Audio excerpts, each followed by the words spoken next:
Hey everyone, this time on Tim Talks Audio, we check out Mixland Rubber Band Compressor version 2.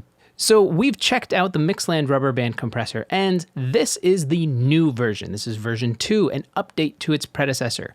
And there's a lot of added features. There's some things in here that I enjoy a lot more than its predecessor. So instead of talking about it, let's dive straight into the DAW, go over some of the new controls, and take a listen to how it sounds.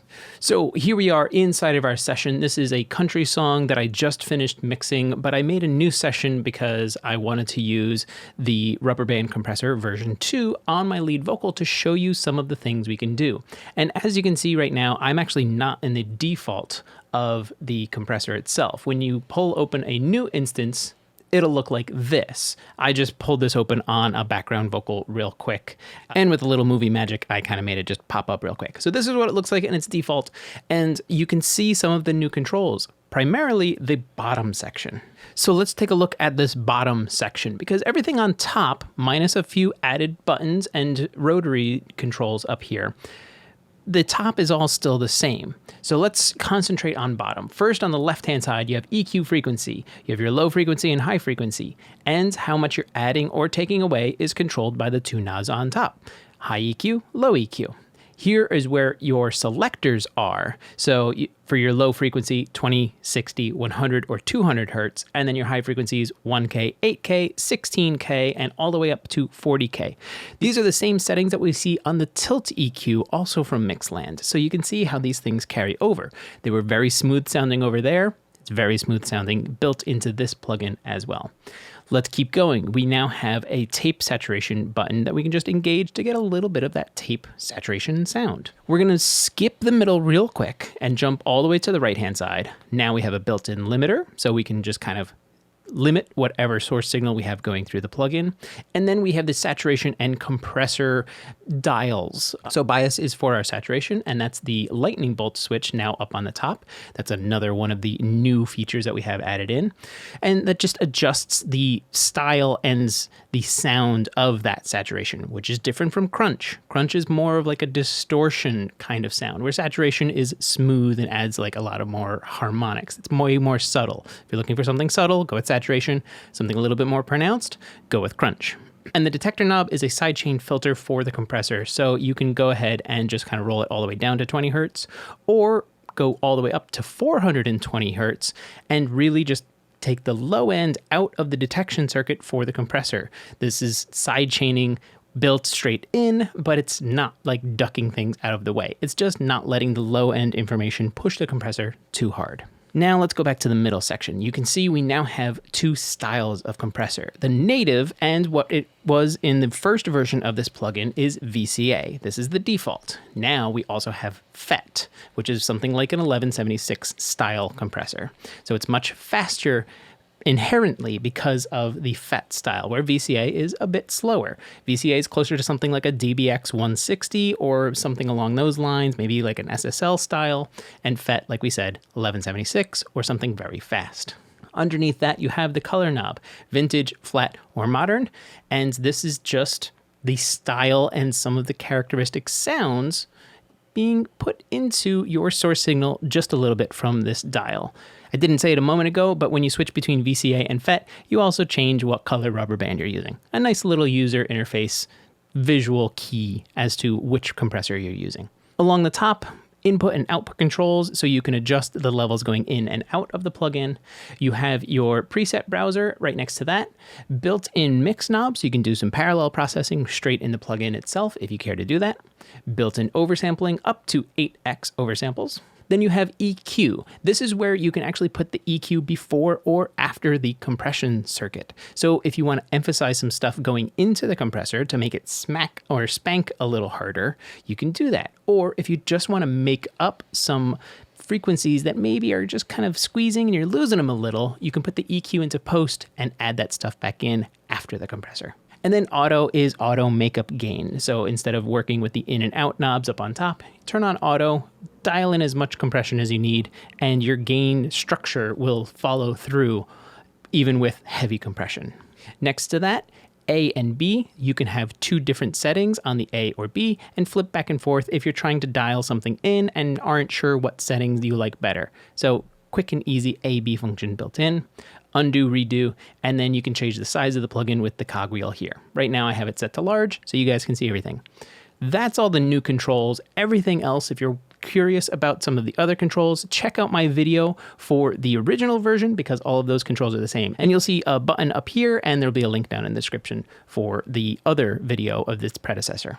Okay, we've gone over all the controls. I'm going to take off this blank one that we don't need, and now I'm going to switch to my lead vocal. And here's where I have things dialed in. I have the tension up. I do have a good amount of snap. That's our compressor control. I've done no EQ. I've added a little bit of crunch, actually a little too much, so I'm going to dial it back right now.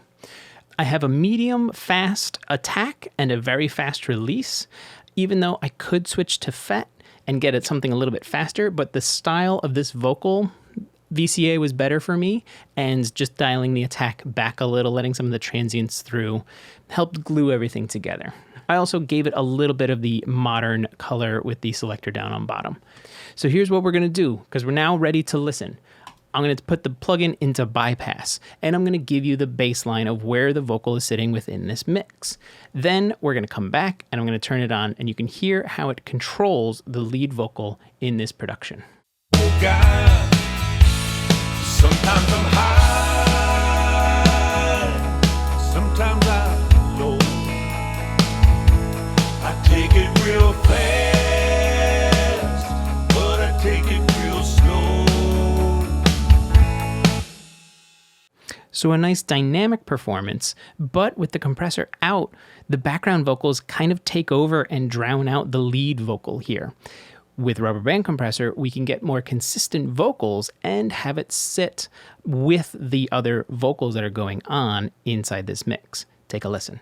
Oh God, sometimes I'm high, sometimes I'm low. I take it real fast, but I take it real slow. So you can hear we're getting a nice consistent vocal all the way through, and because of the auto makeup gain that we have going on, it's letting the vocal sit with the background vocals, and instead of getting overpowered by them, it's now this chorus of people, even though it's all the same performer. So we're now getting our vocals all balanced within our mix. Let's listen to this soloed out. I'm going to once again put this into bypass. Here's the raw vocal. Sometimes I'm high, sometimes I'm low. And here it is with Rubber Band Compressor version 2. Sometimes I'm high, sometimes I'm low. Want something else? Let's dial something else in real quick. We'll quickly switch to FET, go to vintage, throw on the tape, increase the bias, give us some saturation, go ahead and go with the high EQ, take the crunch all the way out, lower down the tension, increase the snap. Everything is changing here. Let's even slow down the attack a little bit more, and the release. We'll add some weight. Now, here's a random dialing in before and after. Sometimes I'm high, sometimes I'm low. Sometimes I'm high, sometimes I'm low. So is it too much? Honestly, yeah, but this is why we don't dial in compressors or EQs or anything without listening to the mix or the source at all. You don't do this blind. You mix with your ears and dial it in appropriately. Now that I've heard it, what I would do, add a little bit more high-end EQ and maybe bring this down to give us some shimmer, and we'll balance accordingly. Maybe I'll bring the tension down and the snap down and just adjust my attack and release.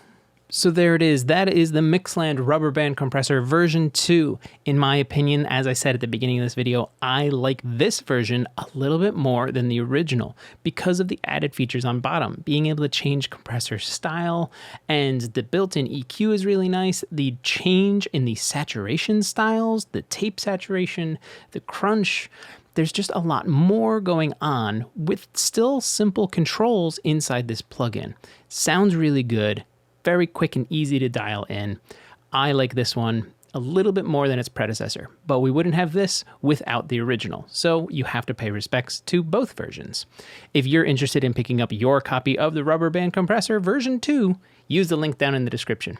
That's all for now. If you found anything informative, please like and share the video. For mixing or lesson information, check out timflansbaum.com. And if you have a question, ask it in the comments and I'll answer it in a future video.